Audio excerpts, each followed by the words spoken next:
In April 1994, Mandela voted for the first time and showed to the world that he had won his long fight against apartheid and injustice to the non-white people of South Africa by giving his people the freedom to participate in democratic elections.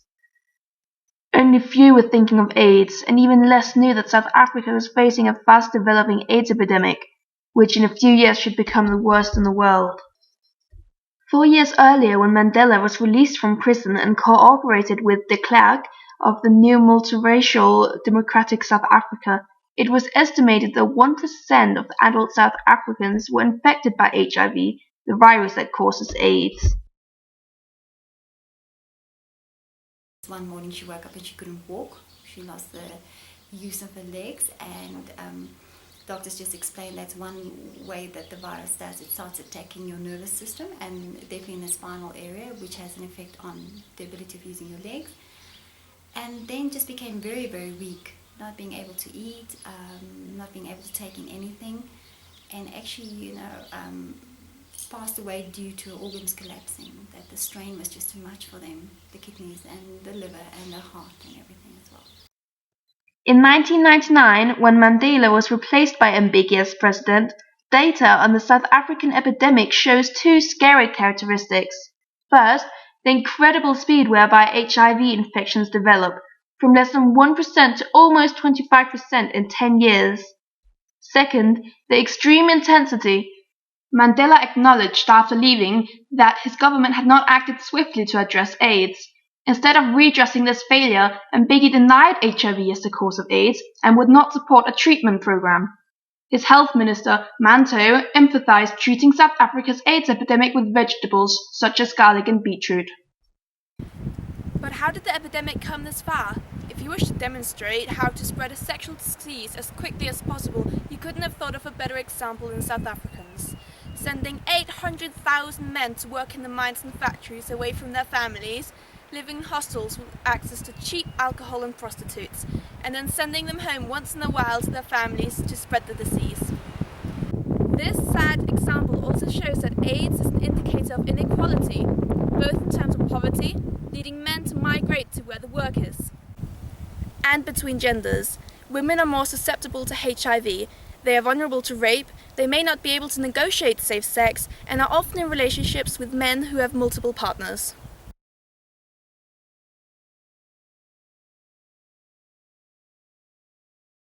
We had an increase of about 50% on our wages, and as you know, agricultural is under stress. For us, it's a big problem because it has a big influence in our production cost. At the moment, there's a lot of farmers that's actually moving away from using a lot of labours and start going into automation and mechanization. By 2007, South Africa was now officially the country with the highest prevalence of HIV in the world.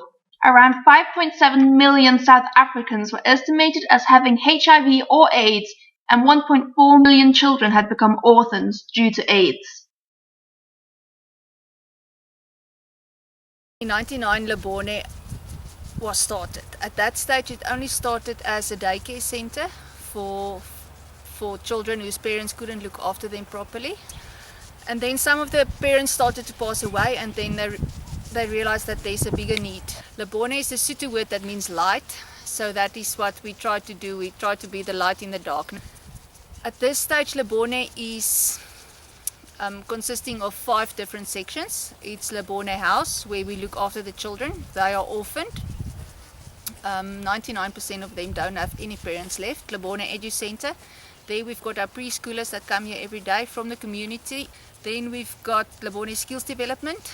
That is where unemployed adults from the community, they come and they learn certain skills. We've got woodwork and welding, beading and sewing, things like that. So they come and they learn a skill, and they also eat here 2 meals a day, so they can care for their families at home. And some of them learn a skill so that they can go out and find a better job one day.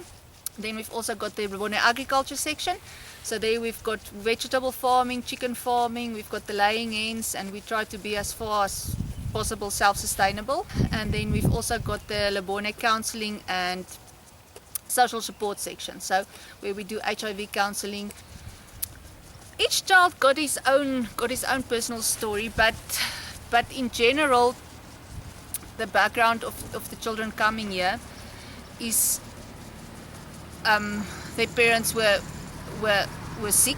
Mostly, the reason why parents die at an early age is because of HIV and AIDS. Most of them grew up in shacks, things like that, and most of them actually saw their parents literally deteriorating in front of their eyes and dying. So that's basically where they come from. And then as well, many of them were born with HIV because their mothers were HIV positive.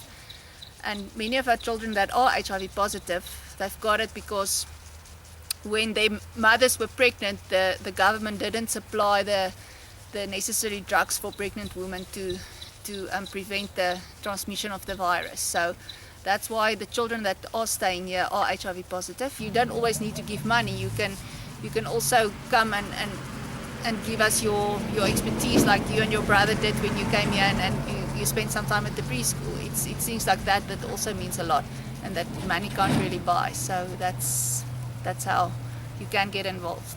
One thing when we heard Mandela passed away, what that immediately came to my mind is how precious and how important the children of our country was to Mandela, and know that what we are doing here at Lebone would make Mandela happy. There's a future for them, definitely. Never, never, and never again shall it be that this beautiful land will again experience the oppression of one by another.